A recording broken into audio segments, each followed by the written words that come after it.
Today I am going to discuss one more important topic known as arc energy theorem.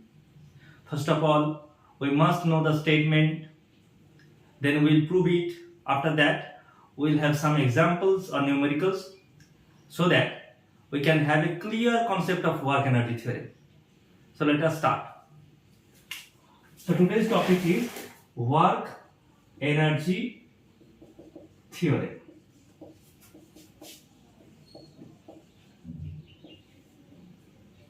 Work energy theorem. What will be the statement of it? The change in kinetic energy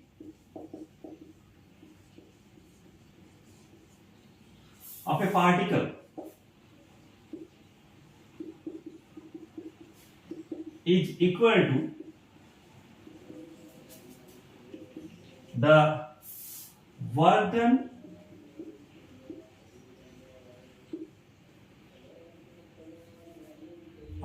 on it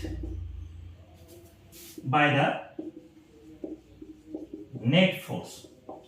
Obviously, this force may be constant or may be varying force.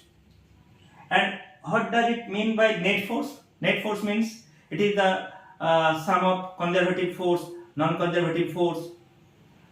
Okay. So the force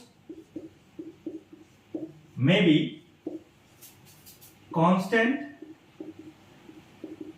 or varying. Now we must prove it considering a fact. Okay, the change in the kinetic energy of a particle is equal to the work done on it by the net force, and the force may be constant or varying. What is mean by net force? The net force means it is the sum of the conservative or non-conservative forces, or internal or external forces. Okay. So now we have to prove it. Proof. Consider a particle is traveling from A to B. Okay, consider a segment, an elementary segment actually, having length ds vector. Okay, we are considering that a particle is moving from A to B,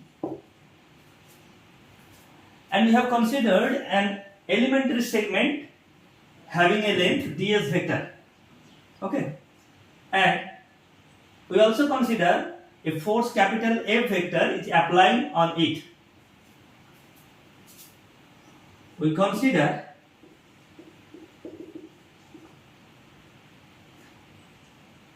an elementary segment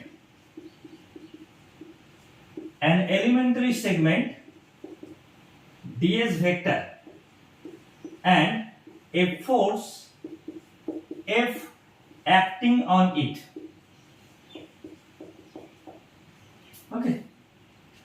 Now, to displace by an elementary segment ds vector, we will have to perform some work, and as the segment is elementary, so we have to perform elementary work done. Okay. So the work done to displace by an infinitesimally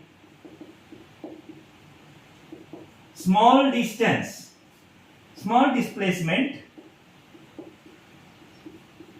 ds vector, the amount of work done is. So to perform elementary work done, dw can be written as f vector dot ds vector, as you all know, if F is the force and D, if F vector is the force and D vector is the displacement, then the amount of work done is given by W equal to F vector dot D vector. In this case, the displacement is ds vector and the applied force is F vector, so the amount of work done dW will be F vector dot ds vector. Now, we all know that force is equal to mass into acceleration. Okay? This is the mathematical form of second law of motion. F is equal to ma or F is equal to m dv dt. dW is equal to m dv dt dot ds vector. Now, as dt is a scalar quantity, so we can write dW as m dv vector dot ds dt. Okay. Right here that F vector is equal to mass into acceleration and also acceleration is equal to dv dt. So F vector is equal to m dv dt. Again, dW is equal to m dv vector dot ds dt, that means the rate of change of displacement with respect to the time, and it can be considered to be the velocity, that is v vector, and we have to write v vector is equal to ds dt. Okay. We all know that the angle between the dv vector and v vector, as they are same vector, this is an elementary velocity and this is the velocity. As they are the same vector, so we will have angle between them 0 degree. That means dW can be written as mv dv. Why? Since a vector dot b vector means ab cos theta, here theta is equal to 0 degree. So dW becomes cos 0 degree means 1, so dW becomes mv dv. Now we are targeting to go from A to B. So consider that the velocity at the point A is v suffix A and it becomes v suffix B at B. We also consider that at A the velocity is v suffix A and at B it becomes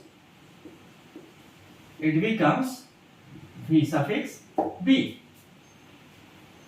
We have find out the amount of work done to displace by this amount. Now we are targeting to go from A to B. So the total work done will be the integration of mv dv. So the total work done to go from A to B is W equal to integration mv dv. The lower limit will be v suffix A and the upper limit will be v suffix B. Okay. So W is equal to, take m outside the integration and it is a constant value, v dv, v suffix A, v suffix B. Now W is equal to m, v dv will give v square by 2, the lower limit is v suffix A and the upper limit is v suffix B. Bring out half and it will give a value W equal to half m v square, lower limit is v suffix A and upper limit is v suffix B. Okay. That is W becomes half m, put the upper value Vv square minus the lower value Va square. So the result is W equal to half m Vv square minus half m Va square. This is the kinetic energy at the final position, and this is the kinetic energy at the initial position. So we can say that it is actually the change in kinetic energy. So we can write work done equal to change in kinetic energy. Okay, that's it. Now we have to wait for few examples or numericals so that we can easily relate this theorem. Thank you.